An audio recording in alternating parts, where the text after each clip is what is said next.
Tando Jam Sindhiana news network जे reporter Sarfaraz Ahmed Shahani मूजिब directorate general training and research institute for agriculture engineering and water management Sindh Hyderabad पारां water management department जे ऑफिसरनि खे बहितरीन सिख्या लाइ 5 ॾींहं जे ट्रेनिंग प्रोग्राम जो एहतमाम कयो वियो।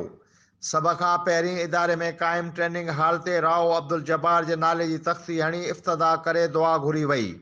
ट्रेनिंग जे पहिरें ॾींहुं ट्रेनिंग लाइ ईंदड़ ऑफिसरनि खे training and research institute for agriculture engineering and water management Sindh जे मुतलिक़ इब्तिदाई ॼाण ऐं इदारे तरफ़ां सिंध जे ज़रई तरक़ीअ लाइ कयल ख़िज़मतुनि मुतलिक़ इदारे जे डायरेक्टर मोहम्मद अयूब बुर्दी ख़िताब कंदे चयो त हिन इदारे जो मक़सदु सिंध में ज़राअत लाइ इस्तेमालु थींदड़ पाणीअ जे ज़ियान खे रोकण लाइ आबादगारनि जी ज़मीनुनि में मौजूदु कचनि वाटर कोर्सनि खे पको कयो पियो वञे।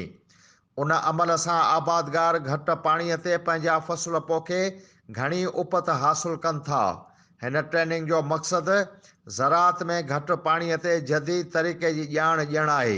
जॾहिं त ट्रेनिंग में ईंदड़ ऑफिसरनि खे मेहरान यूनिवर्सिटी जे रिटायर प्रोफेसर शफ़ी मोहम्मद कोरी, मोहम्मद इशफाक मेमुण, मोहम्मद इस्माइल शेख ऐं ॿियनि सिख्या ॾिनी।